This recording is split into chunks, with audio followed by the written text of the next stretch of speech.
Hi friends, and I'm back for part 6 of Sara Crew or What Happened at Miss Minchin's by Frances Hodgson Burnett. And again, please be patient. The planes are flying from the nearby base, and so sometimes they get kind of loud. So I don't think it'll interrupt too much, but I pre-apologize. All right. Let's see. That's right. He just found the child. Okay. When Mr. Carmichael arrived, which occurred in a very few minutes, for it turned out that he was no other than the father of the large family across the street, Sara went home and was allowed to take the monkey with her. She certainly did not sleep very much that night, though the monkey behaved beautifully and did not disturb her in the least.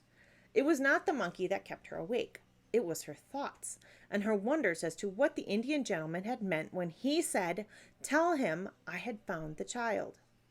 What child? Sara kept asking herself. I was the only child there, but how had he found me, and why did he want to find me? And what is he going to do now that I'm found? Is it something about my papa? Do I belong to somebody? Is he one of my relations? Is something going to happen? But she found out the very next day in the morning, and it seemed that she had been living in a story even more than she had imagined. First, Mr. Carmichael came and had an interview with Miss Minchin, and it appeared that Mr. Carmichael, besides occupying the important situation of father to the large family, was a lawyer and had charge of the affairs of Mr. Carrisford, which was the real name of the Indian gentleman. And, as Mr. Carrisford's lawyer, Mr. Carmichael had come to explain something curious to Miss Minchin regarding Sara. But, being the father of the large family, he had a very kind and fatherly feeling for children. And so, after seeing Miss Minchin alone, what did he do but go and bring across the square his rosy, motherly, warm-hearted wife, so that she herself might talk to the lonely little girl and tell her everything in the best and most motherly way. And then Sara had learned that she was to be...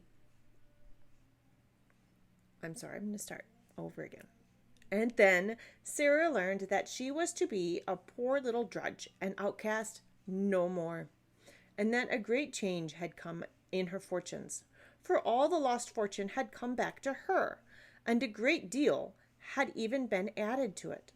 It was Mr. Carrisford who had been her father's friend, and who had made the investments, which had caused him the apparent loss of his money. But it also had happened that after poor young Captain Crew's death, one of the investments, which had seemed at the time the very worst, had taken a sudden turn, and proved to be such a success that it had been a mine of wealth, and had more than doubled the captain's lost fortune, as well as making a fortune for Mr. Carrisford himself. But Mr. Carrisford had been very unhappy. He had truly loved his poor, handsome, generous young friend, and the knowledge that he had caused his death had weighed upon him always, and broken both his health and his spirit. The worst of it had been that, when first he had thought himself and Captain Crew ruined, he had lost courage and gone away because he was not brave enough to face the consequences of what he had done, and so he had not even known where the young soldier's little girl had been placed. When he had wanted to find her and make restitution, he could discover no trace of her, and the certainty that she was poor and friendless somewhere had made him even more miserable than ever. When he had taken the house next to Miss Minchin's, he had been so ill and wretched that he had for the time given up his search. His troubles and the Indian climate had brought him almost to death's door. Indeed, he had not expected to live more than a few months.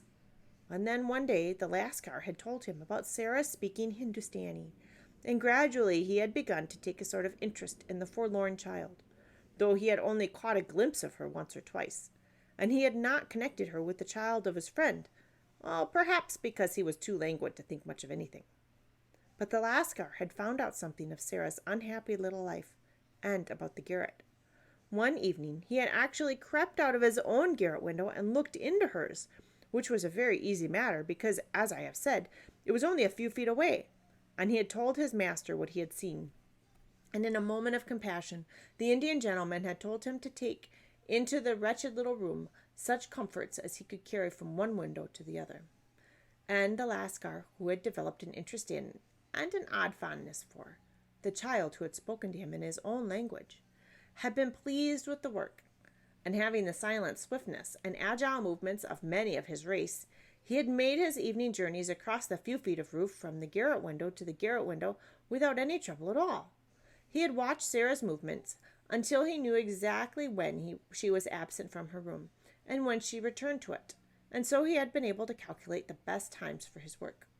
Generally, he had made them in the dusk of the evening, but once or twice he had seen her go out on errands. He had dared to go over in the daytime, being quite sure that the garret was never entered by anyone but herself. His pleasure in the work and his reports of the results had added to the invalid's interest in it, and sometimes the master had found the planning gave him something to think of, which made him almost forget his weariness and his pain. And at last, when Sara brought home the truant monkey, he had felt a wish to see her, and then her likeness to her father had done the rest. "And now, my dear," said good Mrs. Carmichael, patting Sara's hand, "all your troubles are over, I am sure, and if you were to come home with me and be taken care of as if you were one of my own little girls, we are so pleased to think of having you with us until everything is settled. And Mr. Carrisford is better." I can't talk, I am so sorry. "The excitement of last night has made him very weak, but we really think he will get well, now that such a load is taken from his mind. And when he is stronger, I am sure he will be as kind to you as your own papa would have been. He has a very good heart, and he is fond of children, and he has no family at all. But we must make you happy and rosy, and you must learn to play and run about, as my little girls do." "As your little girls do," said Sara. "I wonder if I could. I used to watch them and wonder what it was like. Shall I feel as if I belonged to somebody?" "Oh, my love, yes, yes," said Mrs. Carmichael. "Dear me, yes." And her motherly blue eyes grew quite moist, and she suddenly took Sara in her arms and kissed her. That very night before she went to sleep, Sara had made the acquaintance of the entire large family, and such excitement as she and the monkey had caused in that joyous circle could hardly be described. There was not a child in the nursery, from the Eaton boy who was the eldest to the baby who was the youngest, who had not laid some offering on her shrine. All the other ones knew something of her wonderful story.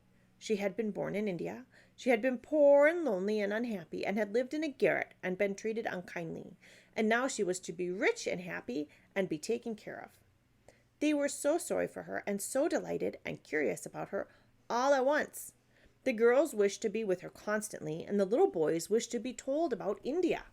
The second baby, with the short round legs, simply sat and stared at her and the monkey, possibly wondering why she had not brought a hand organ with her. "I shall certainly wake up presently," Sara kept saying to herself. "This one must be a dream. The other one turned out to be real, but this couldn't be. But oh, how happy it is." And even when she went to bed in the bright, pretty room not far from Mrs. Carmichael's own, and Mr. Carmichael came and kissed her and patted her and tucked her in cozily, she was not sure that she would not wake up in the garret in the morning. "And oh, Charles dear," said Mrs. Carmichael to her husband when she went downstairs to him, "we must get that lonely look out of her eyes. It isn't a child's look at all. I couldn't bear to see it in one of my own children. What the poor little love must have had to bear in that dreadful woman's house. But surely she will forget it in time." But though the lonely look had passed away from Sara's face, she never quite forgot the garret at Miss Minchin's, and indeed she always liked to remember the wonderful night when the tired princess crept upstairs, cold and wet, and opening the door, found fairyland waiting for her. And there was no one of the many stories she was always being called upon to tell in the nursery of the large family, which was more popular than that particular one. And there was no one of whom the large family were so fond of as Sara. Mr. Carrisford did not die, that's good, but recovered, and Sara went to live with him, and no real princess could have been better taken care of than she was. It seemed like the Indian gentleman could not do enough to make her happy, and to repay her for the past, and the Lascar was her devoted slave. As her odd little face grew brighter, it grew so pretty and interesting that Mr. Carrisford used to sit and watch it many an evening as they sat by the fire together. They became great friends, and they used to spend hours reading and talking together, and in a very short time there was no pleasanter sight to the Indian gentleman than Sara sitting in her big chair on the opposite side of the hearth, with a book on her knee and her soft dark hair tumbling over her warm cheeks. She had a pretty habit of looking up at him suddenly with a bright smile, and then he would often say to her, "Are you happy, Sara?" And she would answer, "I feel like a real princess, Uncle Tom." He had told her to call him Uncle Tom. "There doesn't seem to be anything left to suppose," she added. There was a little joke between them that he was a magician and so could do anything he liked, and it was one of his pleasures to invent plans to surprise her with enjoyments she had not thought of. Scarcely a day passed in which he did not do something new for her. Sometimes she found new flowers in her room. Sometimes a fanciful little gift tucked into some odd corner. Sometimes a new book on her pillow. Once, as they sat together in the evening, they heard the scratch of a heavy paw at the door of the room, and when Sara went to find out what it was, there stood a great dog, a splendid Russian boarhound with a grand silver and gold collar. It would have been better if it was a Shih Tzu. Stooping to read the inscription upon the collar, Sara was delighted to read the words, "I am Boris. I serve the Princess Sara."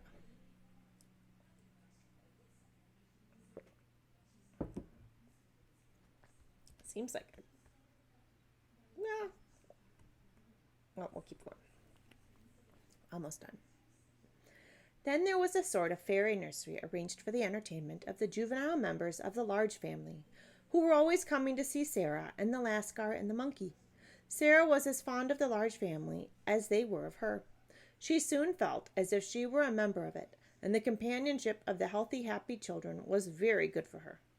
All of the children rather looked up to her and regarded her as the cleverest and most brilliant of creatures, particularly after it was discovered that she not only knew stories of every kind and could invent new ones at a moment's notice, but that she could help with lessons and spoke French and German and discoursed with the Lascar in Hindustani. It was rather a painful experience for Miss Minchin to watch her ex-pupil's fortunes, as she had the daily opportunity to do, and to feel that she had made a serious mistake from a business point of view. She had even tried to retrieve it by suggesting that Sara's education should be considered under her care, and had gone to the length of making an appeal to the child herself. "You know, I have always been very fond of you," she said. Then Sara fixed her eyes upon her and gave her one of her odd looks.